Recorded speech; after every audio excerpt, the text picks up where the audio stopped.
견고하게 우리가 1위를 유지하기 위해서는 우리가 어떻게 좀 나아가야 될까? 일단 전체적으로 보면 양적 성장에서 이제 질적 성장으로 성장. 옮겨가야겠다. 그리고 중국 위협은 현실적이다. 예. 예, 그리고 앞으로 장래에 위협이 될 수 있겠다라는 거고 예. 지금 현재로서 보면 양적인 면에서 중국을 앞서기가 어렵지 않겠냐. 최근에는 좀 다른 게 뭐냐면 규제로 인해서 수요가 발생하는, 예를 들어서 이제 네. 2050년에 이제 넷제로 달성하려고 하면 네네. 그런 환경 규제로 인해서 대체 그렇죠. 수요가 발생하는 거죠. 예. 그러니까 노선이나 아니면 탄소를 많이 배출하는 선박이 시장에서 퇴출돼야 되기 때문에 그렇죠. 자연스럽게 이제 시장이 다시 형성되는, 새로운 시장이 창출되는 그 시점을 갖다가 정확하게 기회를 포착해서 기술 경쟁력을 좀 확보해가지고 계속 나가야 저희들이 조금 장래적으로 좀 계속 잘 나갈 수 있지 않을까. 네, 안녕하세요. 통상TV 구독자 여러분. 네, 이번에 진행을 하고 있는 박종훈입니다. 사실 이번에는 저희 커버 스토리에 대해서 한번 볼 텐데요. 이번에 커버 스토리 주제는 K조선입니다. 예. 자, 그래서 오늘 아주 정말 모시기 힘드신 분을 모시고 한번 정말 전문적인 그런 분야부터 과거의 역사까지도 한번 저희가 짚어보면 좋을 것 같은데, 정석주 한국조선해양플랜트협회 전무님 모시고 이 관련된 이야기 같이 나눠보도록 하겠습니다. 자기소개 좀 부탁드리겠습니다. 예, 반갑습니다. 예, 방금 소개받은 한국조선해양플랜트협회 정석주 전무입니다. 오늘 뭐 귀한 시간 내주셔서 초청해 주시고 너무 감사드리고요. K조선에 대해서 말씀드릴 수 있게 되어서 무한한 영광으로 생각합니다. 예, 감사합니다. 국내의 조선 업계가 이제 호황기를 맞았다라는 이야기가 좀 나오고 있습니다. 자, 그렇게 되면서 뭐 전 세계 물동량이 많이 증가했다라는 이야기가 좀 있는데, 오늘 사실 저도 너무 개인적으로 좀 궁금하고요. 이게 과거 1차 사이클, 2차 사이클, 뭐 이제 3차 사이클이다. 예. 이러한 여러 가지 호황기를 맞고 있다라고 이야기가 좀 나와 있는데, 지금 현재 우리나라 조선업이 사실상 기술력이나 뭐 수주 규모에서 봤을 때 뭐 전 세계 1위잖아요. 네. 예, 그리고 뭐 이런 부분은 뭐 부인할 수 없는 사실이긴 한데, 지금 K조선이 저도 뭐 개인적으로 궁금합니다. 이게 언제서부터 우리가 이렇게 발전되어 왔는가, 그게 좀 궁금하거든요. 예. 사실 우리 대한민국 조선 산업이 본격적으로 시작된 것은 70대 초반이라고 할 수 있습니다. 예. 그 이전까지는 사실 뭐 정근대적인 조선 산업에 불과했고요. 1972년도에 지금으로 말하면 현대중공업이 예. 이제 전소 건설을 시작했고, 예. 74년도에 전소 완공을 하면서 이제 본격적으로 이제 전 세계 시장에 뛰어들었다고 할 수 있습니다. 특히 이제 그 이후로 이제 70년대 말에 지금 하나오션의 전선인 대우조선, 예. 그다음 삼성중공업이 예. 설비 정설을 완료하면서 이제 본격적으로 세계 시장에 뛰어들었다 할 수 있겠습니다. 당시에 저희 국내 한국 조선소들이 진출하던 시기가 70대 중반쯤 되는데 한 50년이 지났죠. 네네. 근데 그때만 해도 사실 일본 조선 산업이 전 세계를 꽉 잡고 있었습니다. 예. 예를 들면 시장 점유율 50% 넘었고요. 그때는 우리나라 조선족은 이제 막 이제 걸음마를 시작하는 단계라서 당시 이제 우리나라 점유율이 뭐 1%, 2%, 3%그 정도밖에 안 됐던 그런 시기라고 이야기할 수 있습니다. 1970년대 말에는 이제 다들 잘 아시다시피 그 오일 쇼크가 있었지 않습니까? 그 당시에 일본이 약간 주춤했을 때 우리나라는 이제 신규 대형 설비를 건조함으로 해서 본격적으로 이제 세계 시장에 진출했다고 말씀드릴 수가 있겠습니다. 뭐 사실 과거 점유율을 보게 되면 우리나라가 사실 뭐 1, 2%, 뭐 2%, 3% 이렇게 그렇죠. 왔다 갔다 했었는데, 일본 같은 경우에는 신규 수주가 점유율에서 우리나라보다 앞섰죠. 1980년대 초에는 앞섰지만 그렇습니다. 후반에 들어서의 일본과의 격차가 급격하게 줄었어요.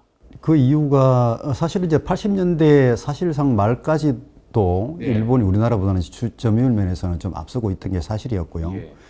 근데 이제 1980년대 후반이 되면 조금씩 이제 시장이 회복되면서 우리나라의 이제 수주가 점점 늘어나는데, 그 이유가 아까 말씀드렸다시피 선박이 대형화되면서 그 어떤 대형 설비를 갖춘 우리나라 조선소가 있기 때문에 수주가 이제 막 쏟아지기 시작했죠.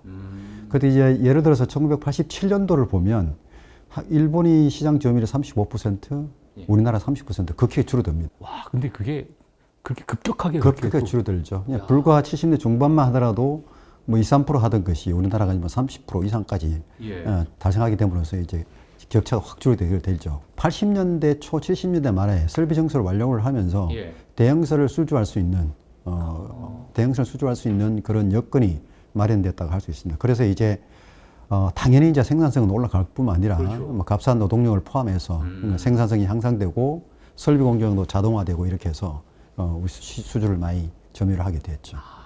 자, 그러면 이렇게 수주율이 갑자기 증가를 하게 됐는데, 그러면 뭐 과거에 정말 압도적인 일본의 점유율을 우리가 꺾고 우리가 1위가 되는 그러한 시점이 또 있잖아요. 그렇죠. 예를 들어서 일시적이긴 하지만 사실 1993년에 한 번 수주 면에서 일본을 추월한 적이 있습니다. 그게 당시에 우리나라가 37%, 일본이 이제 33%. 이때 이제 막 이제 90년대 초반에 이제 조선 쪽이 아까 사이클 말씀하셨는데 조금씩 이제 시황이 회복되던 시기였거든요.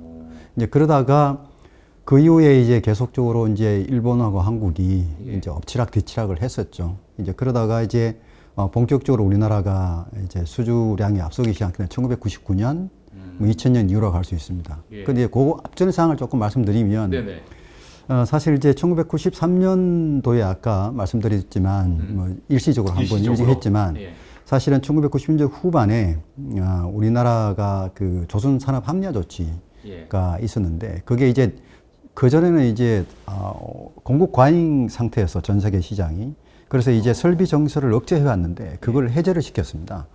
그래서 이제 우리나라 대형 조선사들이 설비 추가로 더 확장하고, 그래서 이제 건조 능력도 올라가게 됨으로써 선박 수주를 많이 하게 됐는데, 그 올쇼크 같은 경우는 이제 2차 올쇼크가 80년대 후반에 있는데, 그렇죠. 그때 일본 같은 경우에는 과감하게 설비를 많이 줄이게 됩니다.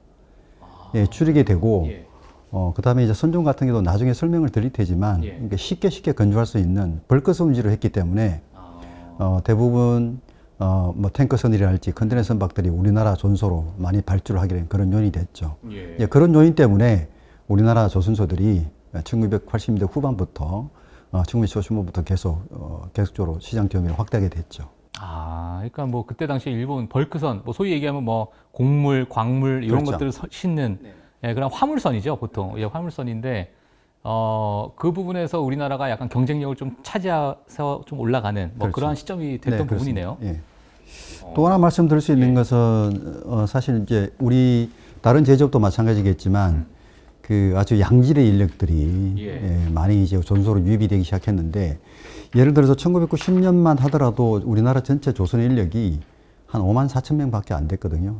근데 언제? 1990년. 90년대. 근데 이제 99년이 되면 이게 약 한 7만 1,000명까지 늘어나게 됩니다. 50% 이상 증가하네요. 뭐 다들 잘 아시겠지만 조선 산업이라는 게 사실 노동 집약적 산업이라서 이게 많이 생산성을 좌우하고 있거든요.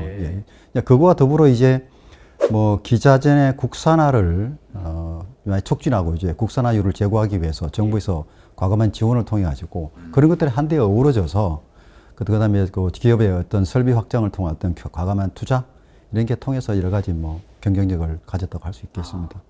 이거는 뭐 약간 개인적인 사담인데요. 저희 아버지께서 해군에 계셨었어요. 조함단에 계셨었는데 제가 어렸을 때 거제도의 대우조선에서 그 근처에서 살았습니다. 저희 아버지 영향 때문에. 그렇습니까? 근데 그때 당시에 제가 들었던 말로는 잘 모르겠지만 우리나라 사람들이 그 용접을 하면 이게 다른 나라 사람들보다 워낙 꼼꼼하게 해가지고 다른 이제 뭐 선주들 같은 경우에 전부 다 수주를 우리나라에게 많이 줬었다. 그때 당시에 너무 꼼꼼하게 잘 만들다 보니까 뭐 이러한 것도 뭐 그때 당시에 경쟁력으로 뭐 좋은 역할을 했었을까? 충분히 가능한 말씀이고요. 사실 지금의 그 조선 기술이라는 게 용접을 통한 선박 건조이기 때문에 용접이 핵심이라고 할 수 있습니다. 지금도 근데 지금도 뭐 똑같은 상황이고요. 기술이 많이 발전을 했지만 여전히 이제 그런 어떤 고급 인력들, 이런 기술적인 부분이 많이 좀 들어가는 그렇습니다. 그런 부분이죠. 알겠습니다. 우리가 이제 배도 보면 정말 종류가 다양하잖아요. 정말 다양하고 뭐 그 중에서는 뭐 정말 돈 되는 배도 있고, 야 이거 만들어서 돈이 되겠어? 뭐 이런 배도 있을 것 같은데, 뭐 우리나라가 정말 잘하는 주력 선종, 주력 선종이 뭐가 있을까요? 간단히 말씀드리면 사실은 기름을 실어 나르는 유조선. 일반적으로 전문용어로는 이제 탱크라고 그러는데요. 그 탱크도 이제 사이즈별로 이름이 다 다르긴 하지만 아까 말씀드렸다시피 우리나라 존소가 아주 큰 건조 설비를 갖고 있잖아요. 일반적으로 배를 만드는 건조 설비를 도쿠라 그러는데 도쿠, 예, 그렇죠. 그 크기 때문에 예. 유조선 중에서도 초대형 유조선 보통 길이가 한 300m 야. 예, 축구장 한 개, 예, 예. 3개 정도 크기 되는 유조선이나 그다음에 이제 대형 컨테이너선 예. 예, 그런 것들하고 그다음에 LNG 운반선 예, 이런 거를 위주로 선정을 수주하고 있고 이쪽에 경쟁력을 많이 확보하고 있습니다. 그러면은 사실 뭐 최근에 뭐 호황기를 누리고 있는 상황이다, 뭐 3차 사이클이다 이런 얘기가 있고 2000년대에 사실상 그때 당시에 뭐 주식시장을 보게 되면 예. 이게 뭐 주식시장에 또 고스란히 녹아 들어가니까 네네. 그때 당시에 이제 호황기 때 보게 되면은 막 조선주에 투자하셨던 분들 돈도 많이 버셨다 뭐 이런 얘기도 좀 있었고 네, 예. 뭐 물론 많은 이야기들이 있지만 이게 또 2010년도에 들어가지고 또 불황이 시작됐어요. 물론 금융위기가 또 2008년에 있었고 그렇습니다. 예, 여러 가지 이런 경기 사이클이 있었는데 그때 당시에 제 기억도 이제 중국이 예. 사실상 일본과 우리나라의 양대 체제에서 중국이 또 치고 들어오는 그런 시점이 아마 제 기억으로 한 2010년 정도 됐었던 것 같은데. 2010년 전후로 해서 해서. 중국이 이제 본격적으로 이제 시장에 뛰어들게 되죠. 아, 그때 그럼 그 상황이 예. 어떤 상황이었을까요? 이제 통상 이제 전 세계 조선 시장이 예. 굉장히 이제 주기적인 산업입니다. 불황과 호황을 예. 그러니까 엎치락 뒤치락하는 주기적으로 반복하는 산업인데 특히 2000년대 들어서서 아시다시피 우리나라 조선 산업이 거의 한 10년 동안 뭐 면실상부한 세계 1위 조선 산업이 되었거든요. 예. 그러다가 이제 2008년 다들 아시다시피 리만 브라더스 사태 이후 경유기 이후에 이제 전 세계 시장이 이제 물동량이 감소하면서 이제 불황을 겪게 되는데 사실 이제 그 시기에 이제 중국 같은 경우에는 어떤 중국 정부의 과감한 지원, 예, 사실 중국 조선 산업 같은 경우에는 중국 정부의 어떤 주기적인 개입이라 그럴까요? 이제 그런 것들 계속 있어 왔고 지금도 있고요. 이제 개입이라는 게 예를 들어서 어떤 규제 형태가 아닌 금융 지원 형태로 돌아가고 있거든요. 예, 그럼요. 저희들이 이제 계속 문제를 제기하고 있지만 하여튼 그런 식으로 이제 과감한 지원을 통해 가지고 이루어졌던 것이 이제 2000년대 중반을 넘어서면서 2010년 중반 넘어서면서 이제 중국이 앞서 나가고 있죠. 예, 중국의 조선산업의 가장 큰 특징이라는 게 정부의 주기적인 개입과 금융 지원 뭐 그런 것들을 이야기될 수 있죠. 네. 예. 자, 그렇게 되면 사실 지금 최근에 중국이 치고 들어오면서 1위 자리가 지금 엎치락 뒤치락 하고 있는 상황이잖아요. 그렇죠. 예. 그 뭐 지금 상황에서는 뭐 우리 입장에서는 뭐 이걸 어떻게 또 해석을 하고 받아들여야 될까요? 뭐 긍정적인 요인이다보다는 좀 현실을 정확히 말씀드리면 예. 우리나라 뭐 제조업 아니면 비제조업을 포함해서 중국과 경쟁하고 있는 유일한 산업이 조선 산업이 할 수 있습니다. 그냥 그러니까 조선 산업이 있어 글로벌 탑 2인데요. 물론 중국의 위협은 아주 현실적이고 커다란 이제 위기 상황이라 말할 수 있는데 네. 뭐 그렇다고 해서 뭐 당연히 뭐 저희들이 계속 안정하고 있거나 그렇지는 않을 텐데요. 예. 중국이 이렇게 아까도 말씀드렸지만은 이렇게 성장하게 되면 배경에는 정부의 과감한 지원, 그다음에 정부 일괄적인 어떤 구조 조정, 그다음에 이제 아주 대규모 뭐 어떤 금융 지원을 통해 가지고 뭐 예를 들어서 뭐 전 지역에 어떤 인력이든지 기자재라든지 그런 지원을 통해서 이제 하고 있기 때문에 저희로서는 부러운 상황인데 어쨌거나 우리나라와 좀 다른 경우는 어떤 게 있냐면 중국 같은 경우에는 그러니까 위기일 때 국내 선사를 통해서 국내 존수에 발주하는 그런 경향이 아주 짙습니다. 그 이제 국내선 발주라 그러는데 그게 지난 2008년, 9년부터 시작해서 금융위기 이후에 조선 불황이 시작됐을 때 최대 60%까지 올라갑니다. 지금은 그 정도까지 안 되는데요. 국내 수주가 그렇죠. 예. 이제 예를 들어서 우리나라 같은 경우에는 물론 이제 우리 국내 선사들이 우리나라 전수의 상당 부분 이제 발주를 하고 그것 점에서 고마운데 이제 양적인 면에서 너무 좀 미약하기 때문에 중국이 이제 그런 걸 통해서 이제 불황을 극복하는 이제 그런 게 되고 있죠. 이제 그런 걸 통해서 위기를 극복하고 이제 호황이 오면 또 중국 정부의 지원으로 해서 또 수주를 하게 되고 뭐 그렇게 되고 있는 상황인데요. 지금 현재로서 우리나라 이제 조선사들이 이제 위기를 겪고 있긴 하지만 어쨌거나 그래도 중국은 아직까지 기술력 면에서는 약간 저희보다는 좀 약간 처지는 그런 상황입니다. 그래요? 옛날보다는 많이 따라왔지만 많이 따라왔고. 이제 그런 상황. 우리나라가 100이라고 하면은 한 중국은 한 몇 정도 몇 점 정도가 될까요? 그래서 뭐 단언적으로 말씀드리기 어렵겠지만 한 90 정도라 할 수 있을 거예요. 그래요? 많이 따라왔습니다. 그 예가 어떤 게 있냐면 최근에는 이제 중국 조선소들이 아까 말씀드렸던 일본이 많이 했던 이제 예. 벌거선 위주로 건조를 했다 그랬다면 예. 그것도 이제 소형 벌거선. 예. 주로 이제 벌거선이라는 게 뭐 석탄이나 곡물, 뭐 철광석 실현하는 데 그냥 찍어내면 되거든요, 사실은. 근데 이제 최근에 이제 중국 조선소의 그 수주 포트폴리오를 보면 그는 벌거선뿐만 아니라 아까 말씀드린 탱커선, 컨테이너선, LNG 운반선까지 수주를 하고 있습니다. 특히 LNG 운반선 같은 경우에는 종전에는 예. 이를 건조할 수 있는 조선소가 한 군데밖에 없었어요. 아, 한 군데밖에 없었어요. 예. 상해에 있는 후동중화조선이라고. 근데 지금은 한 6개 정도가 이제 일감을 확보하고 있어서 조만간에 이제 건조에 이제 들어가기 시작했거든요. 예. 그렇다 보면 향후에 한 3년 후에는 LNG 운반선 건조에도 이제 경쟁력을 갖출 것이다. 라는 점에서 조금 저희한테 위협이 되고 있는 상황이죠. 예. 그런 이제 기술적인 측면에서 중국이 많이 따라왔다. 그렇게 말씀드릴 수가 있겠습니다. 궁금한 게 뭐 중국하게 되면 이건 좀 다른 산업 분야일 수도 있겠지만 뭐 최근에 막 전기차 이야기도 중국에 관련해서 많이 이야기가 나와 있고 뭐 태무나 이런 여러 유통업에 대해서도 그러니까 결국에는 중국 같은 경우에는 이 가격 경쟁 특히나 이제 국가에서 지급하는 보조금을 등에 업고 가격 경쟁으로 이제 다른 타 기업들하고의 경쟁 우위를 점하고 있는 상황이잖아요. 네, 지금까지 그렇습니다. 근데 지금 조선업도 사실상 그러한 어떤 맥락에서 지금 동일하다고 봐야 될까요? 현재까지는 그렇습니다. 이제 가격 경쟁 면에서도 아직까지 우리나라보다는 경쟁에 우위에 있고요. 이제 그러던 차에 이제 기술적인 측면에서도 저희를 이제 바짝 추격하고 있기 때문에 저희들이 좀 위협적인 요소로 보고 있는 그런 상황입니다. 사실 뭐 최근에 뭐 미 대선도 있고 화두가 되고 있는 게 또 ESG, 그러니까 친환경에 관련된 이야기도 좀 많이 나오고 있어요. 자, 그러면 뭐 친환경 선박이 또 대세가 되고 있다라는 이야기가 있는데 중국의 이 조선업에서도 이 친환경 같은 경우에서도 뭐 더 발전을 하고 있는 상황인가 그 부분도 좀 궁금하고. 예, 당연히 지금 전 세계에서 이제 발주되는 선박 중에 한 51% 정도가 친환경 선박이 발주되고 있거든요. 51%나요? 예, 이제 그걸 이제 우리나라하고 이제 중국이 이제 양분하는 그런 상황이라 볼 수 있습니다. 물론 아직까지는 21년부터 24년까지 전 세계 친환경 선박 발주량 전체 발주량의 한 44%를 우리나라가 차지하고 있기 때문에 아직까지 우리나라가 앞서고 있긴 하지만 중국이 이제 계속해서 이제 그 부분도 치고 올라오는 상황이죠. 그래서 이제 중국 같은 경우에도 이제 친환경 선박이나 LNG 운반선 아까 말씀드렸던 그런 쪽에 많이 치중을 하고 있고 특히 이제 최근에 중국 정부가 발표한 게 있는데 조선산업 친환경 발전 계율을 발표를 했습니다. 2024년부터 2030년까지 계획인데요. 그래서 이제 LNG하고 이중연료 엔진을 사용할 수 있는 친환경 선박 건조를 대폭 늘리겠다. 이중연료라는 건 이제 하이브리드라고 봐야 그렇죠. 될까요? 그렇게 볼 수 있습니다. 뭐 선박도 이제 자동차와 마찬가지로 하이브리드를 사용할 수 있죠. IMO에서 2050년까지 탄소를 제로화 시키겠다라는 그런 목표를 가지고 냈기 때문에 그게 혹시 가능하다고 보십니까? 어떻게 보세요?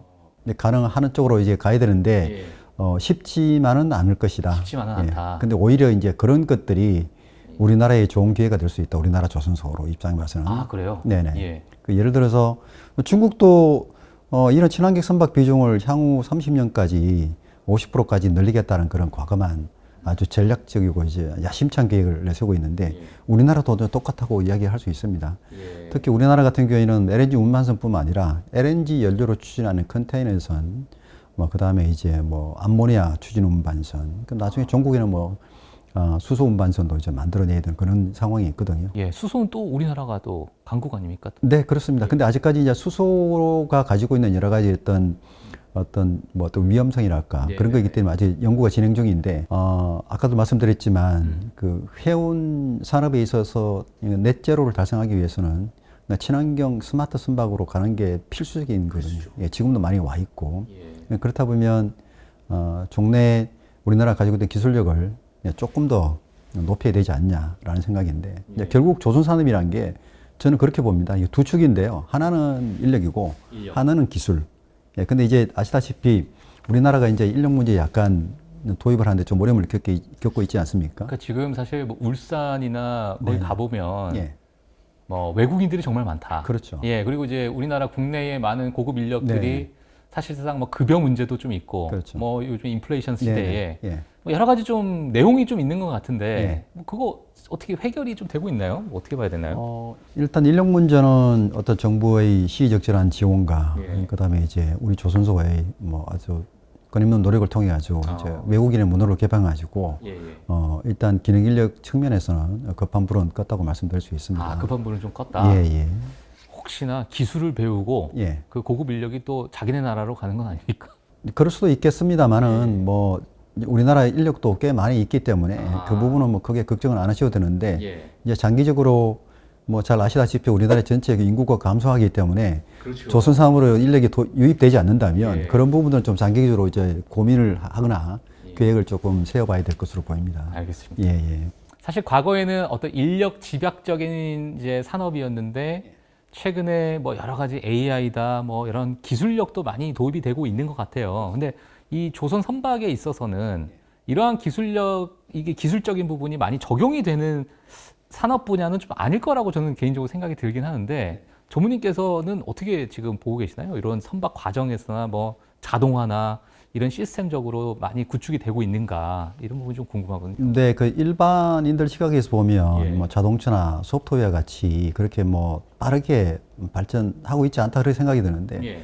물론 이제 선박이 보수적이죠. 사고가 나면 이제 큰 사고가 나기 때문에. 그렇죠. 예, 그렇지만 생각보다 예상보다는 빨리 이쪽에 많이 이제 발전되고 있다 그렇게 볼 수 있습니다. 또 예. 친환경 선박 같은 경우에는 탄소 배출을 줄이기 위해서는 각종 연구가 많이 진행돼야 되고요. 예. 특히 스마트 선박 같은 경우에는 지금 무인 선박까지 지금 만들려고 하는 과정이기 때문에 예, 뭐 상당히 많이 빨리 진척되고 있고 예. 이렇게 돼야만이 우리나라 조선소들이 수주를 많이 할 수 있기 때문에 경쟁력을 갖고 있을 수 그럼요. 있고. 뭐 어쩔 수 없는 선택인 예. 것 같습니다.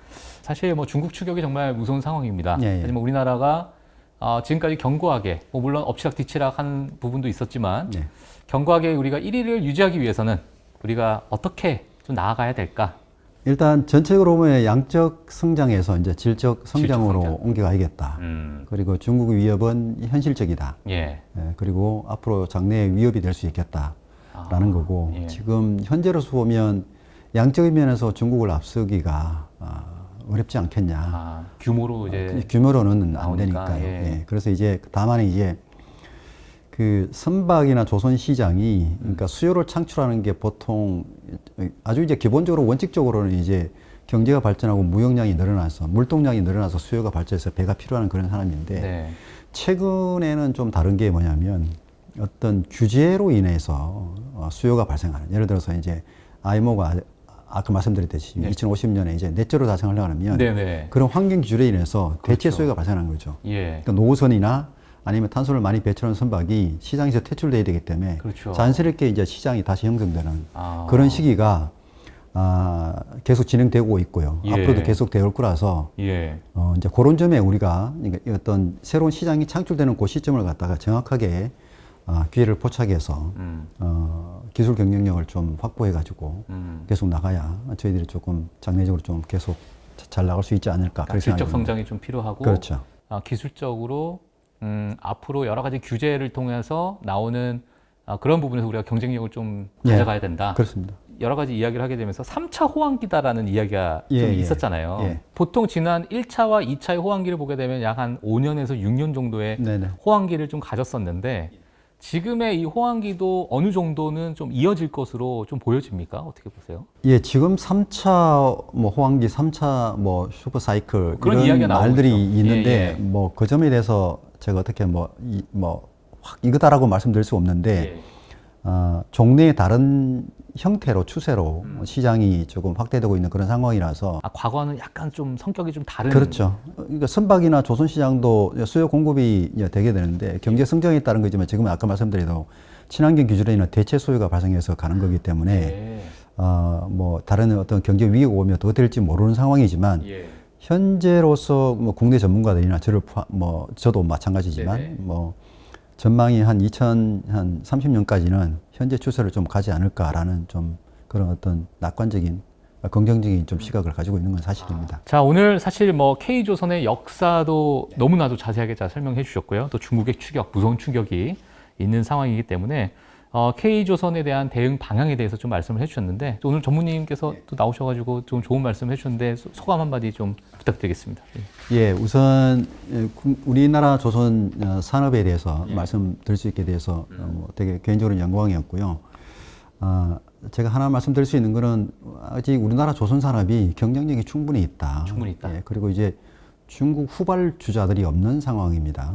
예, 그래서 이제 전 세계 시장을 중국과 우리나라가 양분을 하고 있는 상황이라서 아직까지 절대적으로 포기할 수 없고, 그다음에 고용 창출 면이나, 그다음 국가 전략상 방위 산업적인 측면에서도 전략 산업이기 때문에 반드시 끌고 와야 되는 그런 산업이다 할 수 있고요. 그래서 이에 대한 어떤 관심과 지원이 계속 돼야 될 것으로 보입니다. 어떤 과거의 어떤 정책에 이런 걸 뭐 답습하기보다는 어떤 새로운 추세에 맞게끔.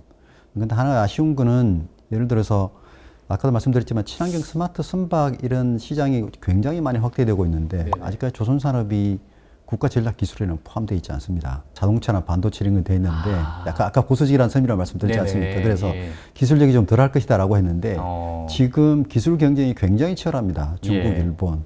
특히 스마트 선박 시장에 대해서는 유럽도 다시 한번 시장을 되찾으려고 하는 노력에 있어가지고 굉장히 투자를 많이 하고 있고 지금 일본 조선 산업의 시장 점유율이 10% 이하입니다. 뭐 2, 3%밖에 안 되는데 이런 친환경 선박이나 스마트 선박 시장에 다시 한번 올인을 해서 시장을 되찾겠다라는 그런 어떤 아주 야심찬 계획을 가지고 있어서 우리나라도 이제 굉장히 경각심을 가져야 되는데 뭐 가만히 있으면 안 되겠네요.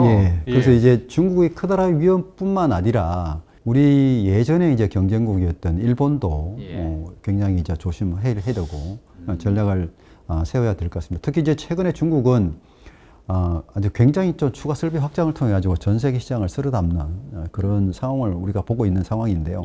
그래서 이제 물론 현실은 녹록치 않지만 우리가 충분히 가능성도 있고 중국도 이제 한자녀 그 여파로 인해서 지금 출산율이 그렇죠. 많이 줄었죠. 중국 조선소로 유입되는 그 인력들이 많이 줄었습니다. 예를 들어서 불과 한 6, 7전만 하더라도 중국 조선 업계가 이야기하는 인력의 전체 인원수가 한 50만 명, 60만 명인데 지금 한 30만 밖에 안 되거든요. 그래서 그 여파가 충분히 올 것이다. 그런 점에서 아직까지 우리나라도 어떤 기술력만 좀 더 확보할 수 있고 어떤 이제 기능이나 생산 인력을 좀 더 확보할 수 있다 그러면 충분히 경쟁력을 있고 가지고 갈 수 있다. 그런 점에서 특히 이제 새로운 시장인 어떤 친환경 스마트 선박 시장에 본격적으로 좀 많이 수출할 수 있도록 국가의 전략적인 어떤 지원이 좀 필요하다. 물론 이제 기업의 과감한 투자 결정도 필요하지만 결국 조선 산업이란 게 원래 덩치가 크다 보니까 어떤 정부나 국가의 어떤 지원이 없으면 사실 좀 어려운 면이 있죠. 그리고 여러 가지 제도 개선이랄지 그런 것들이 필요하고요. 여타 일본이나 중국에 비해서 제도적인 면에서는 굉장히 좀 규제가 조금 심한 그런 면이 있으니까 좀 풀어주세요. 기업 운영을 할 수 있도록 조금 그런 쪽으로 갔으면 하는 생각이 있습니다. 자, 오늘 정말 뜻깊은 시간에 저도 너무 재밌게 전무님 말씀 잘 들었고요. 자, 지금까지 통상TV 저희 좋아요와 구독 안 누르신 분들은 지금 당장 누르러 가주시면 감사하겠습니다. 다음에도 더 흥미롭고 재미난 소식을 들고 구독자 여러분 만나 뵙도록 하겠습니다. 저는 박종훈이었습니다. 감사합니다.